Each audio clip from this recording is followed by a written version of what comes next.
Bom, a presidente Dilma Rousseff vetou a alternativa ao fator previdenciário, aprovada no Congresso, isso recentemente. Essa medida atinge milhares de gaúchos que estão por se aposentar, né? Esse é o assunto que a gente conversa agora, com muita preocupação. Estamos recebendo hoje, para tentar explicar essa complicação toda, o advogado especialista em direito previdenciário, Dayson Portanova, e também o diretor de formação do Instituto de Estudos Empresariais, Paulo Fux. Sejam bem-vindos, boa noite. Eu estou muito preocupado, porque eu já estou pensando em me aposentar, né? O Perdigão aqui me deixa... Eu já disse, bom, deixa gasto já. Quando for a nossa época de se aposentar, vai ser com 90 anos. Mas a presidente Dilma, então, vetou a alternativa do fator previdenciário aprovada pelo Congresso, né? E enviou uma proposta de medida provisória que estabelece, então, um novo modelo progressivo de cálculo para as aposentadorias. Vocês concordam com esse modelo enviado? Eu vou até se permitir, boa noite, é um prazer estar aqui no Ubra TV. Eu acho que a gente tem que colocar um aspecto muito claro. Certo. A presidente Dilma vetou o PLC que foi encaminhado e apresentou um projeto idêntico ao do PLC. E aí? Não muda nada. Como é que você entende isso? Idêntico, ou seja, a fórmula 85-95 foi reproduzida. O que mudou no texto? O texto que veio do PLC dizia que era obrigatória a aplicação da fórmula 85-95 quando atingir 35 anos de trabalho homem ou contribuições, 30 mulher, aí os 60 anos de 55. No projeto que foi apresentado agora, que é a medida provisória 676, o governo apresenta como opção. Né? Então, no outro, havia o quê? A obrigatoriedade da Previdência aplicar aquele fator, que seria 100%, quando atingir 95, 85, agora é opção. Só mudou a semântica. A execução é a mesma. O que avançou o governo Dilma para demonstrar que a necessidade de ampliar e a perspectiva das gerações futuras avançou nesta progressividade, que casualmente tem duas datas demarcatórias. Daqui a 2 anos, 2017, a fórmula não é mais 85-95, é 86-96, 2019 é 87-97, 2020, 21 e 22 progressivamente até chegar 90-100. Mas olha que detalhe, né? 2016, ano que vem, não mexe em nada. 85, 95 continua. Casualmente, ano de eleição, né? 2018 também não mexe em nada. Casualmente, ano de eleição. Mas muita gente está dizendo, acabou o fator previdenciário. Não acabou o fator previdenciário. Continua o fator previdenciário prevalecendo para aqueles trabalhadores que não tiverem 85, 95, porque o 85-95 nada mais é que a garantia de 100% da média para o trabalhador e ele sai sem incidência do fator previdenciário. É uma opção dele.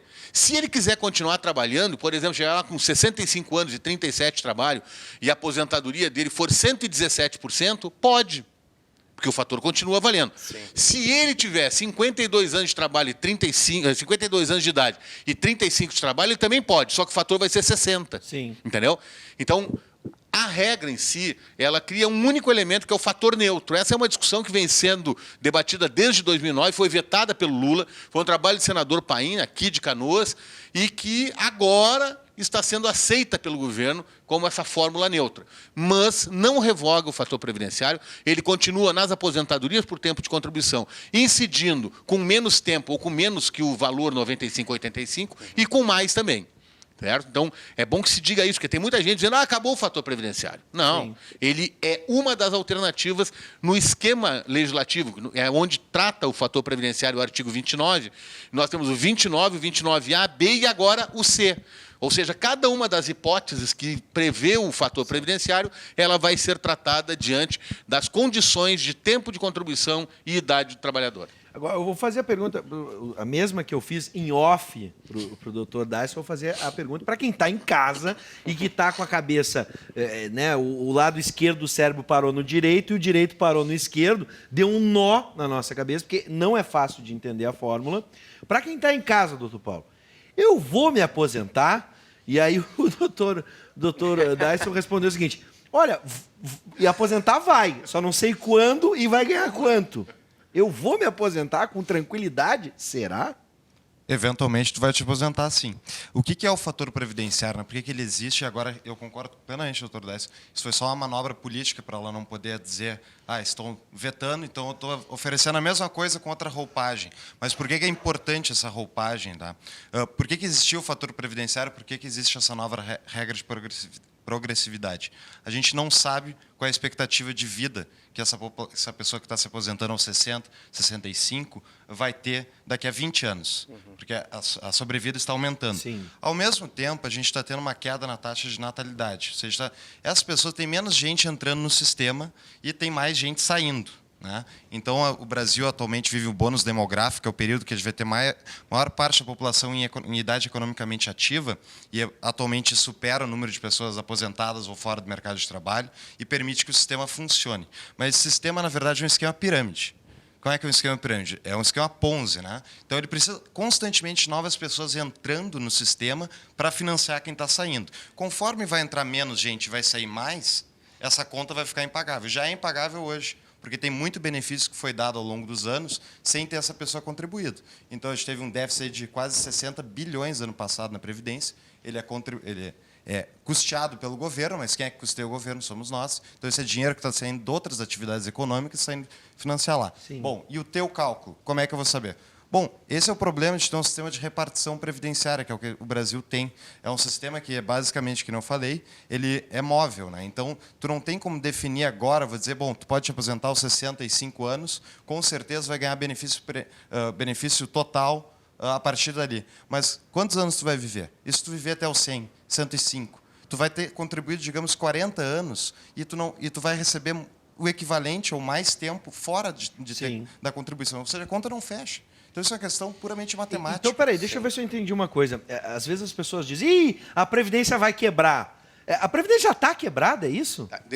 Deixa eu fazer aqui uma parte. Tá. Em que pese o Paulo ter concordado comigo na exposição do fator, tem algumas coisas que nós temos que trazer o eixo para dentro do sistema que foi criado a partir da Constituição de 88. Sim. Em 88, a Previdência não se fala mais no Brasil, ela é isolada. Nós temos um sistema ampliado, que é o Sistema de Seguridade Social. A Previdência Social é uma parte, é um subsistema disso. Em regra, quando o Paulo fala da repartição simples, até 1998, até a reforma do governo Fernando Henrique, nós tínhamos esse sistema de repartição simples. Ou seja, é o dinheiro que entra para pagar o que sai. Mas também o sistema, em 88, ampliou contribuições. Nós colocamos contribuições do PIS, contribuições do Fim Social, contribuição social sobre lucro líquido, sobre a folha.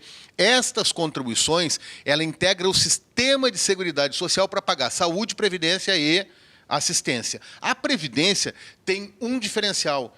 Tu tem que contribuir, eu tenho que contribuir, a UBRA tem que contribuir diretamente. Sim. Como empresa, e nós como trabalhadores. E a análise que se faz pelo discurso dos governos, de todos, inclusive este, é de que se conta o que o trabalhador pagou, o que a empresa pagou e o que se paga de benefícios.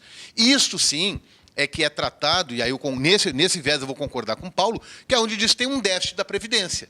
Mas tem um déficit da Previdência com esta leitura. Sim. Só que não se faz a leitura das demais contribuições sociais, que o sistema, em todo o mundo é assim, o sistema e a sociedade, integradamente, ela aporta valores para que haja este suporte da sociedade, porque é um pacto intergeracional. E a partir de 98, quebra-se esse conceito de repartição simples, e nós temos uma repartição mista. Por isso que vem o fator previdenciário e a expectativa de sobrevida. Então vamos lá, traduzindo agora para quem está em casa, se a gente for olhar só a Previdência, já quebrou. Em tese. Em tese. Mas se olhar todo o sistema, tem dinheiro. Exatamente. E esta foi a posição do deputado Arnaldo Faria de Sá quando apresentou a emenda, que foi a emenda vetada agora pela presidente Dilma, e foi o projeto baseado do senador Paim.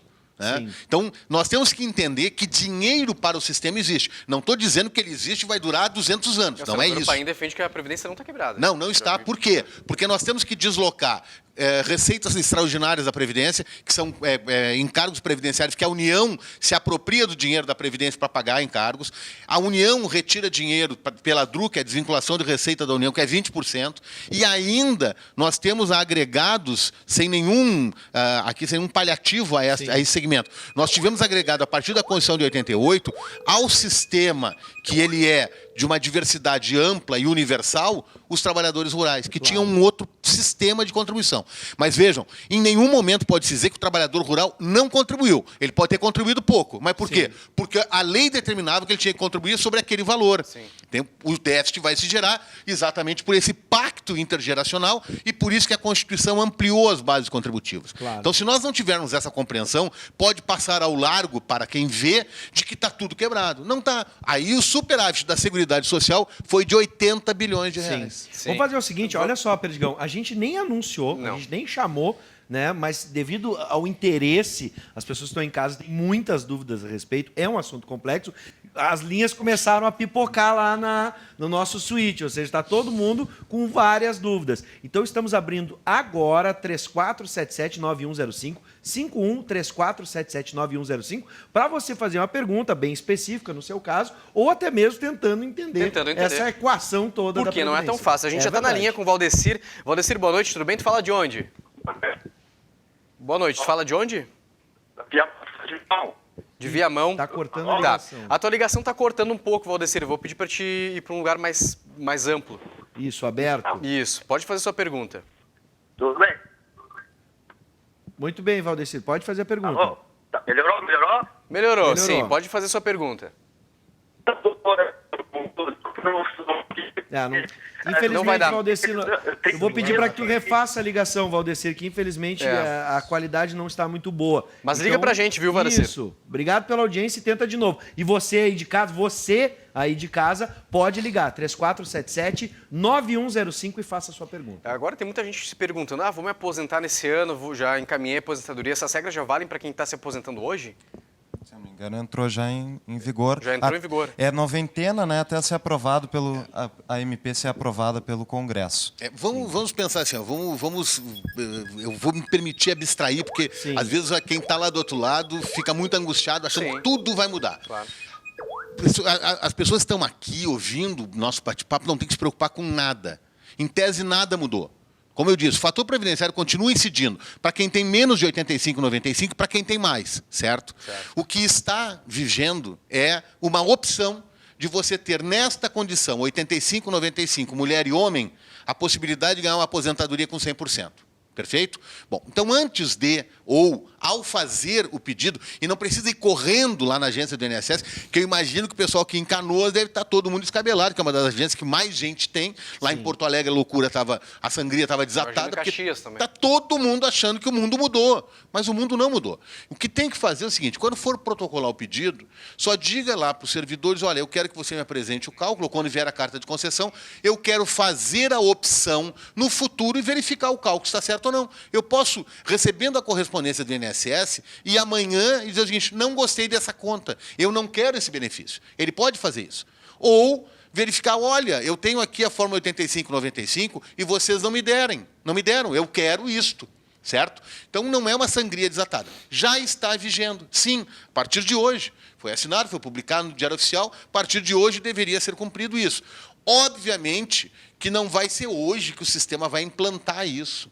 A Previdência, agora, a data prévia, vai ficar certamente 10, 20 dias. Os nossos loucos que trabalham com a informática vão ficar digerindo o sistema para poder apresentar para a cidadania. Mas, calma nessa hora. Pode requerer, normal, faz o agendamento, garantir o direito. Se a regra passar, depois você vai poder verificar o cálculo, se está correto ou não. É uma opção, veja como a norma ela está abrindo isso. Você pode ter 3 cálculos distintos, você pode esperar um pouco mais e abrir mão dessa aposentadoria, ou até pode ter um benefício em outra data. Então, todos esses elementos são importantes, porque o mundo não mudou tanto assim. Ele só lhe deu uma opção dentro do que já tinha dentro do sistema. Perfeito. E essa opção é você ter aposentadoria com 100%. Muito obrigado. Ufa! Vai poder te aposentar, viu? Ufa! E agora, Perdigão, tem ligação? Temos mais uma ligação, sim, Bives, no 3477-9105, ao Vanderlei, de São Leopoldo. É isso, Vanderlei? Alô, isso. Isso, pode fazer sua pergunta. Alô, boa noite a todos do programa. Obrigado, Vanderlei, boa noite. A minha pergunta é o seguinte, a minha esposa, ela não vai ter tempo suficiente para se aposentar por tempo de serviço. Aos 60 anos ela vai poder se aposentar, na idade da mulher com 60 anos se aposenta? Muito bem, vamos Certo. repassar a sua pergunta. Obrigado, Vanderlei. Obrigado, Paulo. Ela pode se aposentar sim, com 100%, se ela tiver tempo de contribuição mínimo, que seria, eu não me lembro de cabeça quanto, mas tem que ver o valor. Como ela não tem o tempo. Só para a gente entender, assim, também é interessante a gente pegar a pergunta do telespectador e mostrar que existem outros benefícios. Veja só, ele diz que ela não vai ter tempo de contribuição, portanto, ele estava falando da aposentadoria por tempo de contribuição, Sim. que é onde incide o fator previdenciário, certo? Então, já tiramos da rede a matéria que nós estávamos tratando. Sim. Bom, ele disse o quê? Que ela vai fechar 60 anos e quer se aposentar por idade. Sim, ela pode se aposentar por idade. Não incide o fator previdenciário, a não ser que seja mais vantajoso. Portanto, ela se aposenta com 60 anos de idade, tem que ter 180 contribuições e, em tese, ela parte de uma aposentadoria de 85%. E a cada ano que ela tiver a mais de contribuição, acresce 1% até o limite de 100. Então, estamos tratando de outro benefício. Viu? Ó, importante esse esclarecimento. E importante pergunta do telespectador. Perfeita. Né? Porque, Vamos ver mais uma agora. Vamos lá. Vamos lá, dona Neuzina. Boa noite, dona Neuzina. Boa noite. Pode fazer a sua pergunta. Tá, eu gostaria que eu pedi a minha aposentadoria agora e eu pagava R$400. Só que assim, eu me aposentei agora com salário mínimo. Eu posso requerer alguma coisa assim, ter algum direito ou não? Muito bem, dona Neuzina, ela quer Eu tenho recalcular. 48. Quantos anos? A senhora tem? Eu vou fazer 48 agora em setembro. E quanto tempo contribuiu?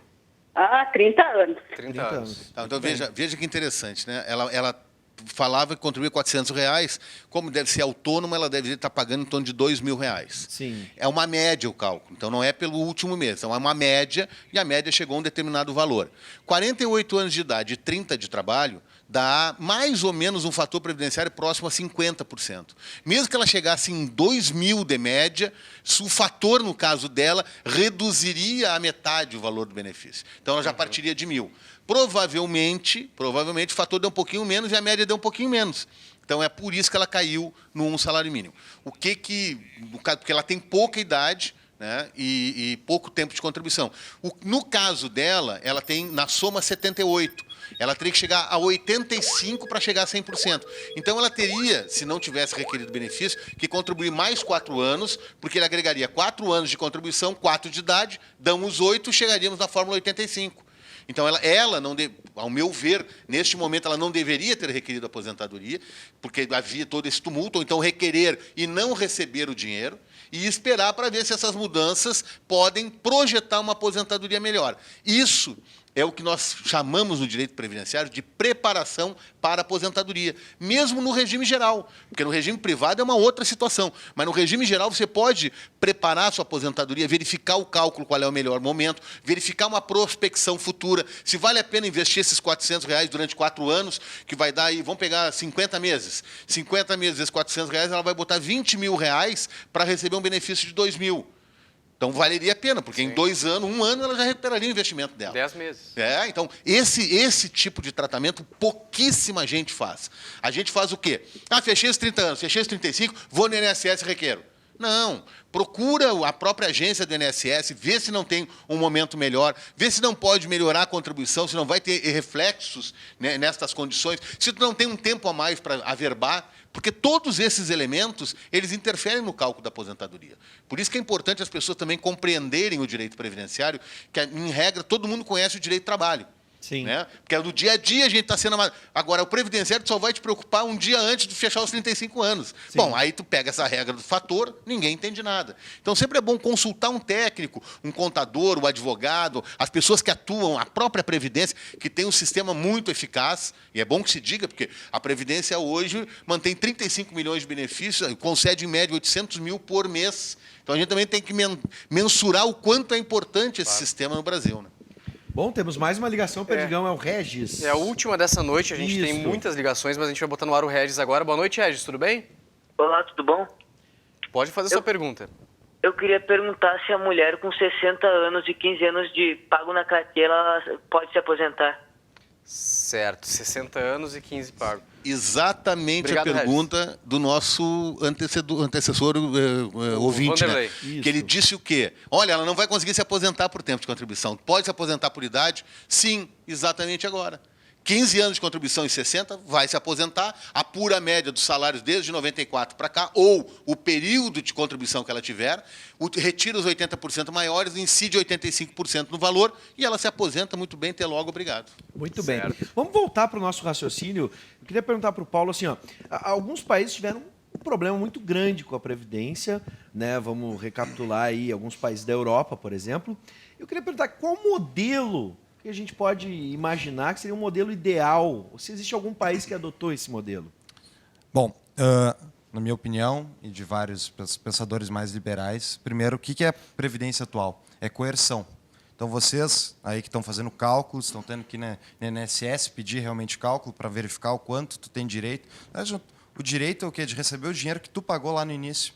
Foi descontado do teu contra-cheque, o teu empregador teve que contribuir, esse dinheiro que poderia ter direto para o teu bolso, tu ter feito a escolha necessária com esse dinheiro foi para o governo, contratar um bando de burocrata para administrar e te devolver isso daqui a tantos anos, dizendo porque é o seguinte, porque tu não sabe guardar dinheiro. É isso que o governo diz quando ele tem um sistema previdenciário desse tipo. Ele diz, tu não sabe guardar o teu dinheiro, eu vou guardar para ti, daqui a 40 anos a gente se fala e eu te devolvo com o reajuste que eu achar que tem que ser.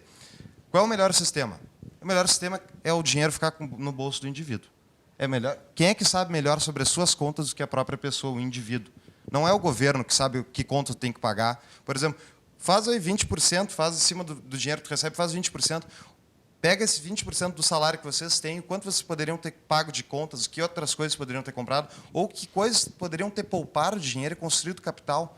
Construção de capital é a coisa mais importante para acabar com a miséria. Então, o que a gente tem no sistema atual é um sistema que destrói capital, porque ele paga uma sequência de pessoas para ficar trabalhando esse sistema que não estão gerando riqueza. E ela, inclusive, está onerando o capital produtivo, que é a pessoa trabalhando lá, gerando recursos para si. Qual é o melhor sistema?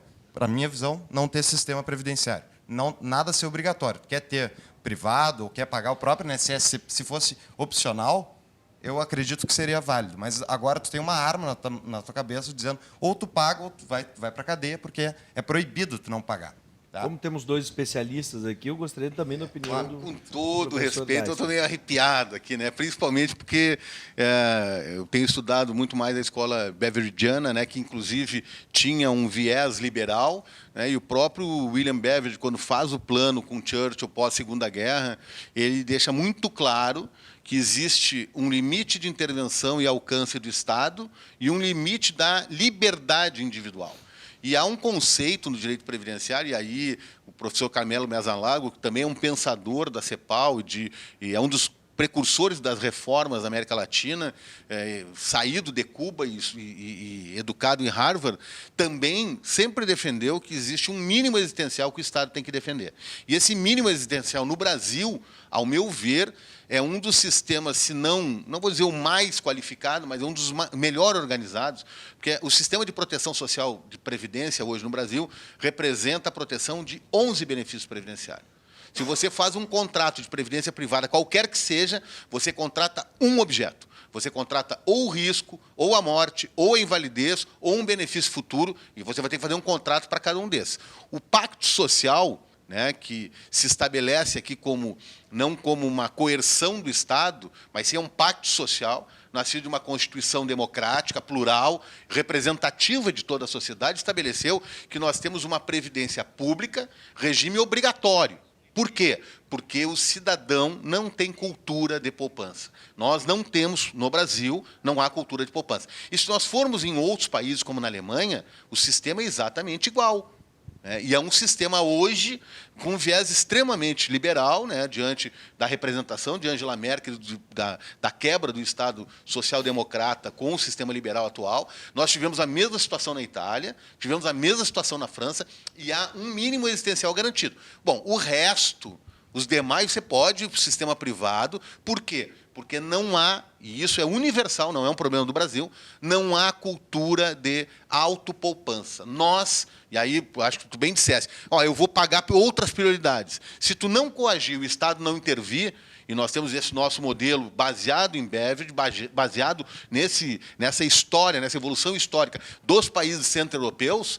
Se nós não fizermos uma poupança através dessa coerção e o Estado gerindo, nós não teríamos sequer o mínimo existencial. Agora, eu vou fazer, seguindo nesse raciocínio, aí passo a pergunta para o Paulo e depois para ele completar. Ainda nesse raciocínio, o doutor Paulo falou em gestão burocrática. A gente não pode também identificar que talvez no Brasil a gente tem uma má gestão desse recurso, incluindo não só a burocracia, mas também a corrupção, com desvios em cima da Previdência e falcatruas. Sim, sonegações também, né? Exatamente. Fraudes. Pois é. Nós temos N fatores, não é um só, né? Claro. Bom, primeiro, responder que eu acho, por exemplo, a Merkel não é uma liberal. O Estado, justamente essa concessão incessante de benefícios, porque todo mundo tem direito a isso, tem direito àquilo, que eu acho que realmente a gente pode discutir isso, é importante a sociedade discutir o que temos direito, mas tem que entender que quem contribui esse valor para a pessoa ter direito depois é a própria pessoa, né?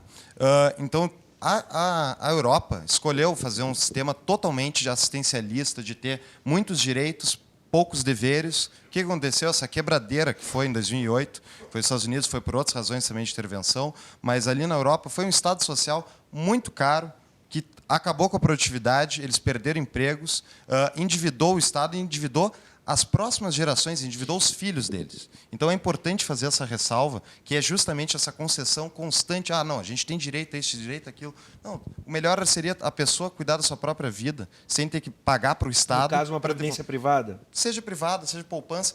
Tem coisas... imagina, uma pessoa pobre que está ganhando um salário mínimo lá, ter que contribuir para um sistema, para a sua aposentadoria. Ora, a pessoa tem conta para pagar no mês, que é mais importante, talvez. Enfim, e desculpa a tua pergunta. Sobre a má gestão. Sobre a má gestão, quanto mais dinheiro passar pelo bolso do Estado, mais dinheiro vai passar pela mão de político.